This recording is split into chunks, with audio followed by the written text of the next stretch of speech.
Ladies and gentlemen, welcome to Doctor, the show where no topic is too hot or too cold. Whether it's politics, religion, relationships, entertainment, or everyday life, you will be hearing from the experts. This show is not for the faint of heart or the faint of mind. But if you want to be inspired, you have come to the right place. And now, prepare to be enlightened as we introduce the host of Dr. Dr. Peter Tassi, and his close advisor, Dr. Fooch.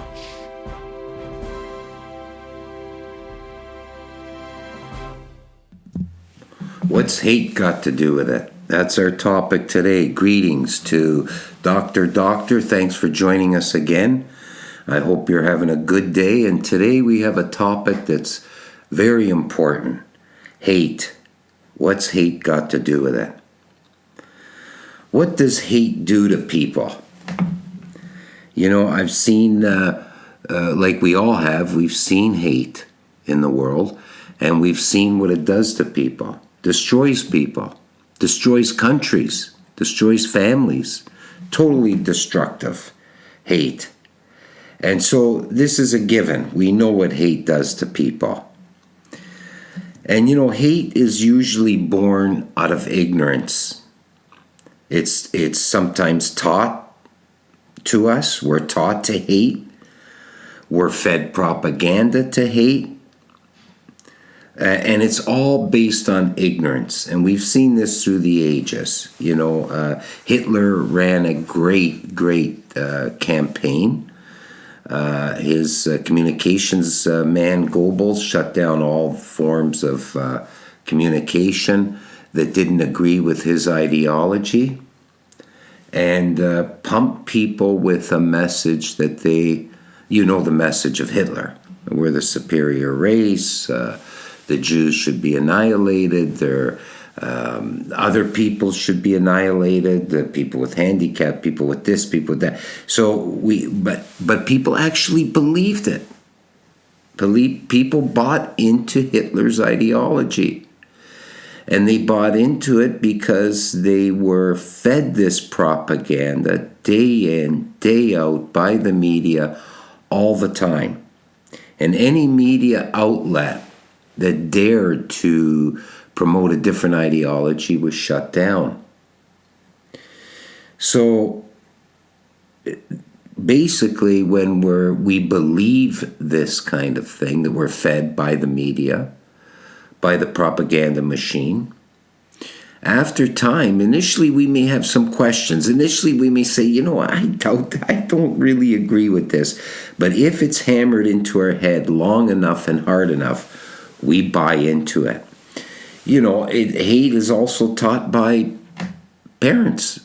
If you grew up in a home where your parents hate a certain group of people or a certain person, it's not that hard for them to convince their children to hate that person or that group of people.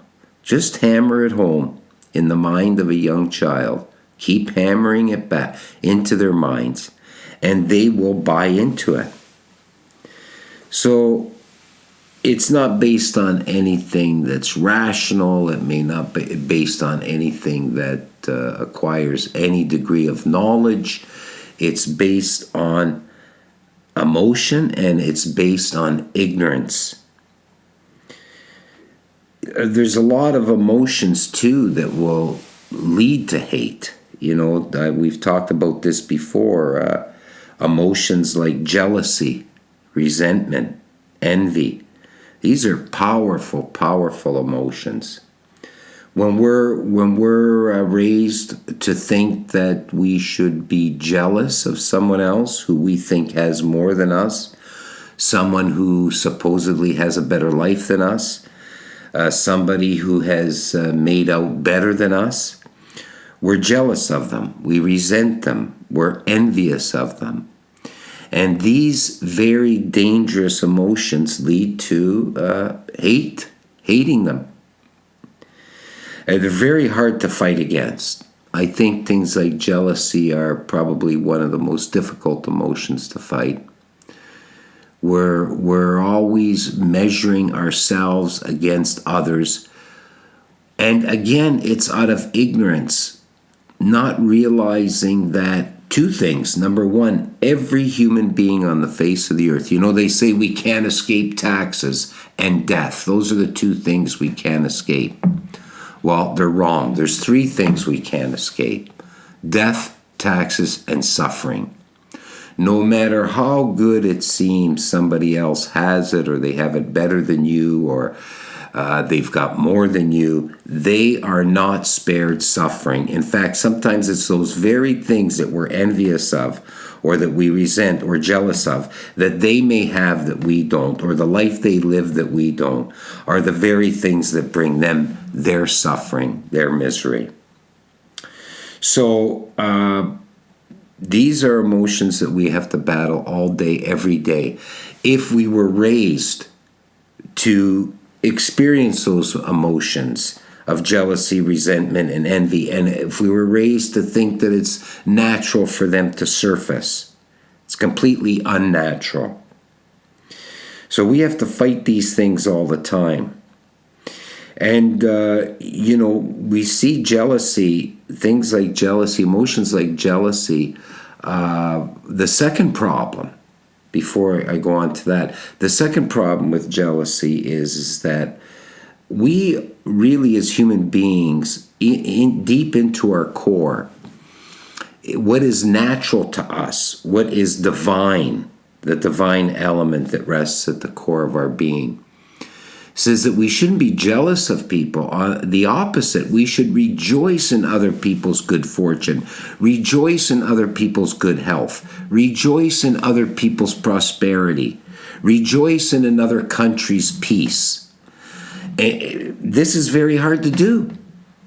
Instead, we're jealous of it. But this is the wrong approach. We have to rejoice. In fact, we have to go beyond rejoicing in other people's good fortune.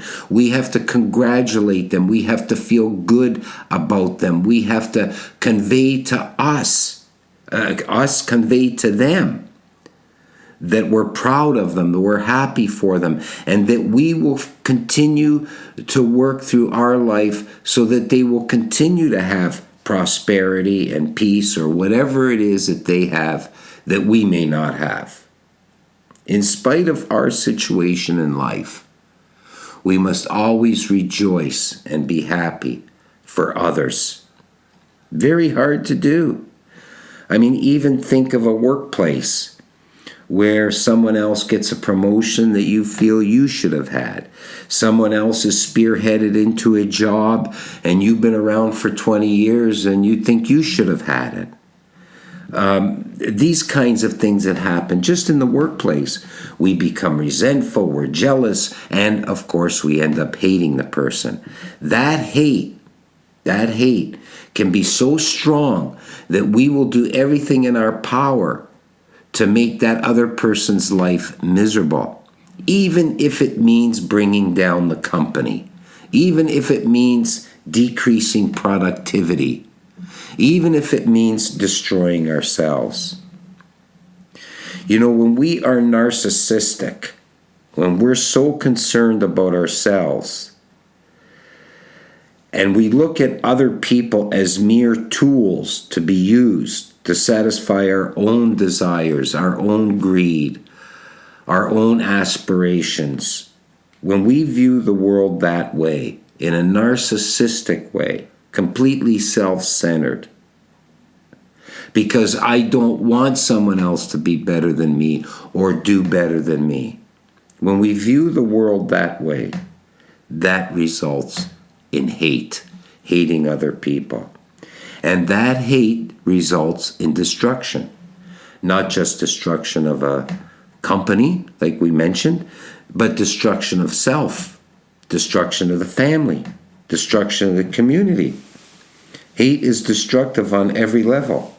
It destroys everything in its path. It's like a tornado, just working its way through the land and just ripping everything apart. no concern for anything in its path other than satisfying itself. And the most frightening thing about hate, like things that are evil, is it often disguises itself as good, as love. That's right. Hate will often disguise itself as love. And when it does that, sometimes we hate, and we don't even know we hate, because we've bought into the lie. We've bought into this lie that, oh no, we don't hate. We love everybody. We don't hate nobody. And we project a disguise of goodness and love that's not real.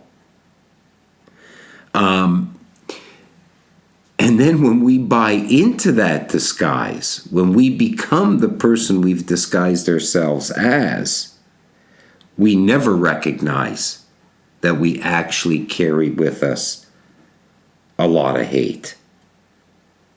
We all know that hate is unacceptable by society. It's condemned. It shows human weakness.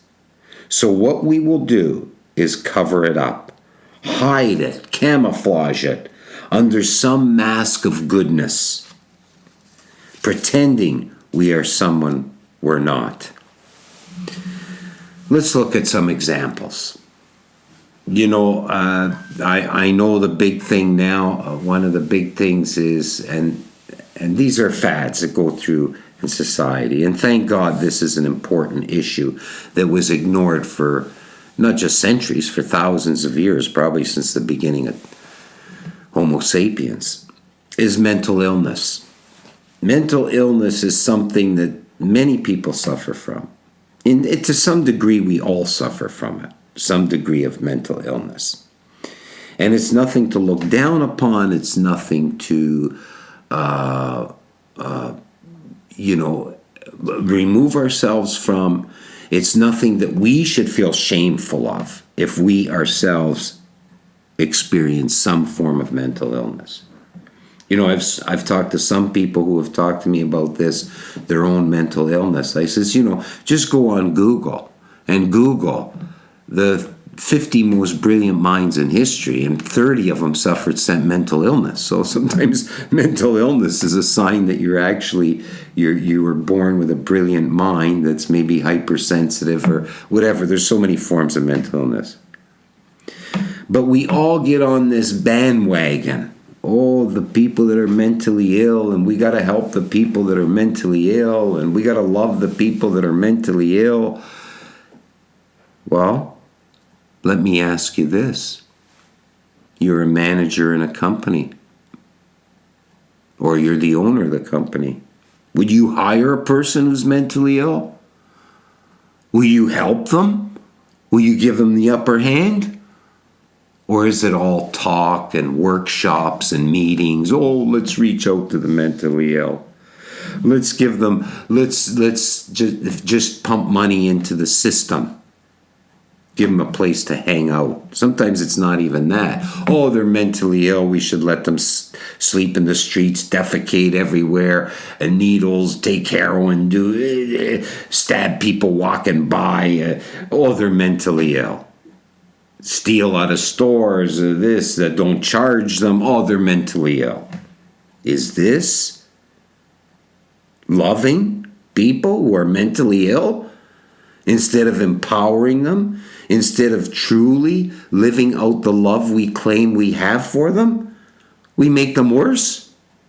Is this love of the mentally ill? I see it everywhere. Everybody talk, oh, the mentally ill. Oh, the poor mentally ill. We got to this and that for the mentally ill. We got to this and that. What's this and that? Not allowing them to live on the streets and sleep on sidewalks. Never mind infringing on other people's right to walk down a street safely. But what is good for the person with mental illness? Oh, you can't tell them that they can't defecate on streets or take needles and all this stuff, commit crimes. They're mentally ill. Oh, yes, you can. And you will do the hard work it takes to truly help the mentally ill. Not camouflage yourself in meetings and workshops and saying all the platitudes about the mentally ill. We talk about minorities that have been oppressed in our society and through history. Oh, we've got to help the minorities. We got to give them this and give them that and do this and all these handouts, if you want to call it that. And we call this love. We call this love. Well, this isn't love. This is you camouflaging. You wearing the coat of love and goodness. You wearing the mask of love and goodness. Do you really love the minorities? Do you really care for them? If you do, it goes beyond handouts. Do what you have to do to empower them. Do what you have to do to enable them to be successful, to achieve. Not just give them a check every month and hope that they show up to the polls every few years and vote you back in. Handouts and freebies are often mistaken as acts of love. No, these are acts that are a mask to how we really feel inside. Let's take the African Americans, for example. What they have gone through over the last few centuries, absolute hell in terms of being prejudiced and oppressed and everything else. Now, how do we help the African Americans? Do we give them handouts? Is this love? A welfare check every month? No, that's not love. No, that's continued oppression. If you truly love that black man or black woman, if you truly love them, it will go beyond handouts. You will give them every opportunity and you will create a society, hard work, that will enable them, empower them to do great things, to be as great as they can be. And maybe even greater than you. Oh my God. I'm an empower a minority group that will do better than me. Oh, I can't have that.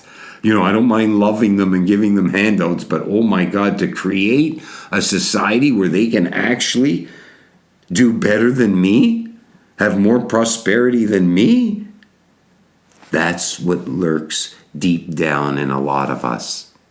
That's hatred, camouflaged as goodness, the mask of love and goodness, but really there's hatred deep down inside that person. So when you hear people, and we see this in the States with the Democrats and the liberals, like these attitudes that they come across as loving and helping. No, the conservatives or other people, they hate these people. They're racist, they're xenophobics, they're thisophobic, thatophobic, and so many phobics. I never knew there were so many phobics in the world. They're all of these things, but we truly love them. No, I don't buy it. I don't buy it. Are they true love? True love is when you strip yourself naked and you surrender completely to being a person of love. And when you do that, there's no end to the service. There's no end to what you will do to empower other people, to raise them up, to elevate them, even if you end up elevating them to a ground higher than the one you're standing on. Are you willing to do that? Or are you willing to just keep handing out handouts and keeping them really in the place they should be? And you call it goodness and love. When a couple splits up, you'll often hear them say, "Oh, I love my children, and this and that." And the same person who puts on that mask of love for their children is the same person sometimes who will actually turn their children against their spouse because they're angry at their spouse. They hate their spouse. And in a sense, they hate their own children. Because anybody that does that has got to have a hate in them that has a peripheral effect. It goes beyond just the situation. No. If you truly love your children, no matter what happened in that relationship, no matter how terrible the breakup, you will not turn your children against their mother or father. You will not use your children as political pawns in the whole divorce proceedings and negotiations and settlement. I want to take it a step farther. I'm amazed. When I was single and I date women, and women would say, "Oh, I'm in love with you." "Ah, I'm in love with you. How many times have you been married?" "Oh, I've been married once, I've been married twice." Did you tell those men that you were in love with them? "Yes, I told them." "Well, what does love mean to you?" I'd ask them. Easy for you to say, and here we go again wearing the mask. Easy to say to me or to anyone, "Oh, I love you." "Ah, you love me. Uh-huh. Show me." Because you were in love before and you left that man or you left that wife, and that was a good man and that was a good wife. They were good people. Oh, it didn't meet all your needs and your desires and this and that. Okay, fine. But don't throw around this word love, and we love. But do we really love? Do we truly love? Are we willing to surrender, to strip ourselves naked of all the things that corrupt us in terms of things like jealousy and resentment and anger and bitterness and hatred, and help that other person become greater? Elevate them to a higher ground.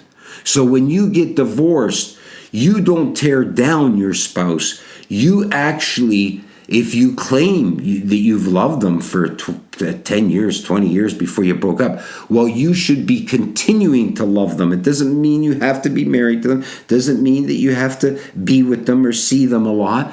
But you will wish them the very best. You will do what you can from a distance, especially if it's a relationship where you're kind of poisoned for each other. You will do what you can from a distance to elevate them to a higher ground, even a ground higher than the one you stand on. That's what you will do if you truly mean when you say to your children, "I love you. I care for the children." And then you turn the children against the actual person that you are also supposed to be loving. So, we live in these fantasy worlds. We convince ourselves that we're being honest with ourselves. We convince ourselves that we know everything, and we're living out of ignorance. So, are you willing to live that life of love? To rise above in every case and love others. And there's no room for jealousy, envy, resentment, or any of these things. And this brings me to what I want to talk about in closing here.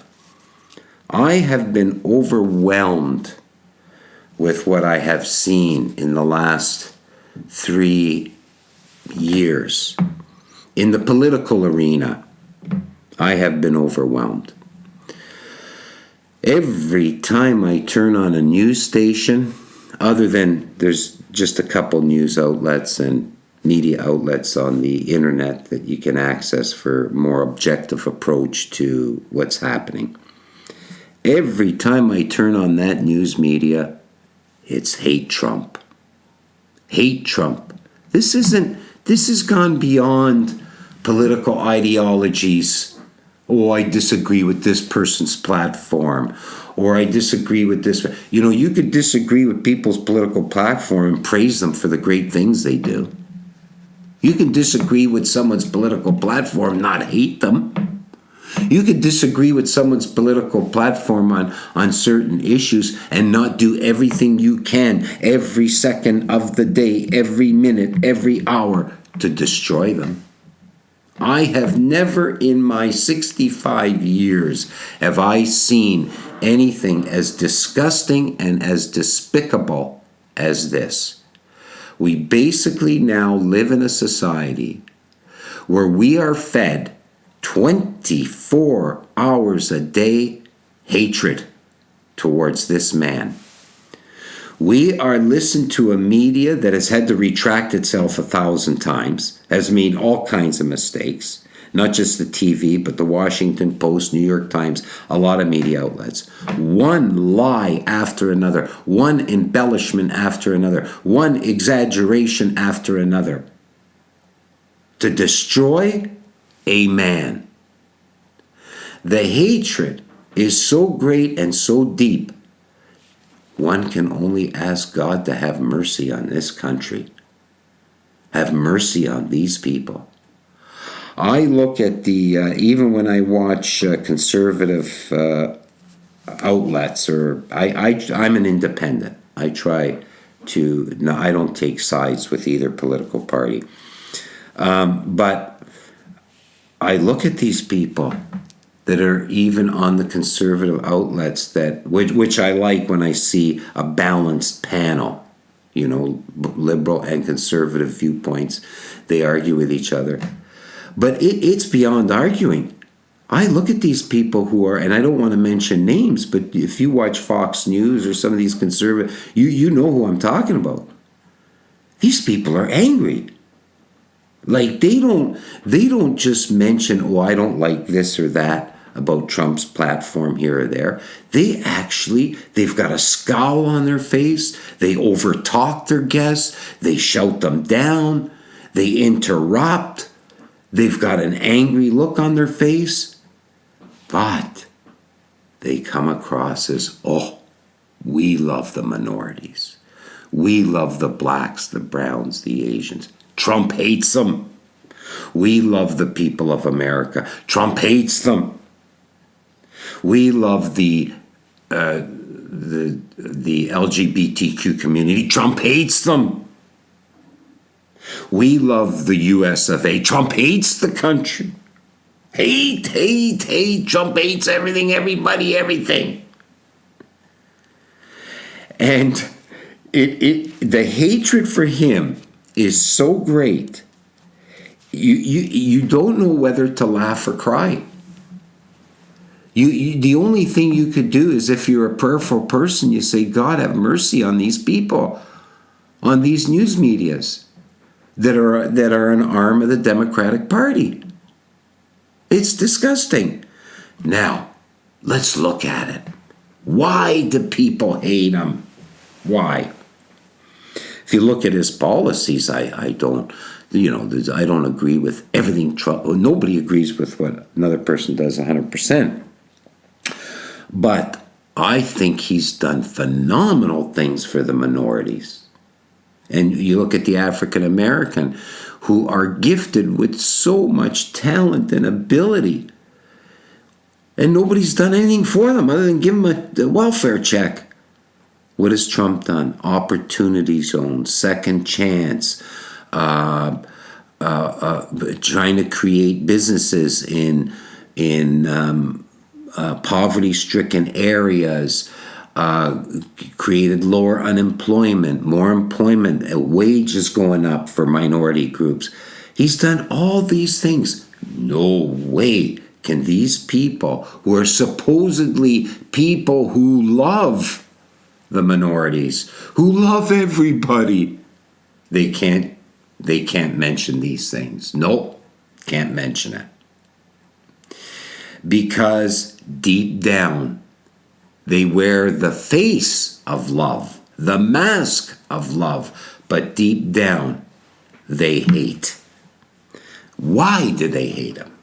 Earlier in the segment, I talked about, if somebody comes into a job and you're working in a company. I've seen this firsthand in my careers over the years. Here's a guy, multi-billionaire, never been a politician, doesn't take pride in being a politician, multi-billionaire, married to one of the most beautiful women in the world, the classy Melania, just a beautiful, everything about her, her personality, her character seems wonderful. He's got 4 beautiful children, what appears to be 4 beautiful children. They're not on drugs, they're not working, they're not gallivanting all over the world as the sons and children of billionaires. They're hardworking, 4 beautiful children. He's got great companies all over the world. He's positive. He's a go-getter. He's always lived the life he wanted to live. And all of a sudden he decides to run for president because he thinks he could do great things for this country that he truly loves. He truly does love the States. You see it in every fabric, bone in his body. And what do? Everything in their power since 17 minutes after he was inaugurated, 3 years ago, almost 4 years ago, we will impeach him. We will destroy this man. We will bring him down. Why? Why the hatred? Well, you look at his life, you look at his family, you look at him. People are jealous. People resent him. People are envious of him. They hate him. What right does this guy have to come in from the outside, a billionaire, and win? I've been a senator, a congressperson, a governor for 20 years. I have more right to the presidency than he does. Who the hell does he think he is going to come in here and tell us what's better, or what works, or what doesn't work, or what we should do, or what we shouldn't do? Who does he think? All jealousy. All jealousy. Who's going to come in here and tell us that the 5 trillion we spend every year on this and that and all these things that keep us comfortable in our jobs and keeps the money mill going and the war machine going and more wars, more fighting? He's going to come in and tell us that it's a swamp, that we're not working as hard as we should be working, that we shouldn't be fighting in all these countries, we shouldn't have troops in 180 countries around the world, that we shouldn't be spending trillions on aid, just giving it away on the backs of the taxpayers because it's not prudent. Who does he think he is? Deep down, I'm not going to go any farther because with the issue of Trump, you could go on forever. But deep down, do these people truly love? That do everything in their power to tear him down? Do these people truly love who carry the country through 3 years of impeachment? 4 times they've tried to impeach him. They're on their 4th now. Do you truly love the people of your country? Do you truly love your country when you won't pass bills, when you won't pass trade bills, when you hold everything up in Congress? Because you're bent on destroying Trump. Because you hate Trump. Your hatred for this man is so great that you will see your country collapse before you give him one compliment. You will see people in the streets. You will see people lined up in food lines. You will watch the economy collapse before you work with this man in his agenda to continue to do the great things that he's done for that country. That's what hate will do. Hate will destroy a country. Hate will destroy a community. Hate will destroy a family. And in the end, you can wear all the masks you want. Hate will destroy you. Thank you very much for joining us with Dr. Doctor. And if you'd like to read more about this topic of hate and happiness and love and war, buy the book, My Path to Happiness. My 3 Promises, Path to Happiness. It's available on Amazon. Thanks and have a great day.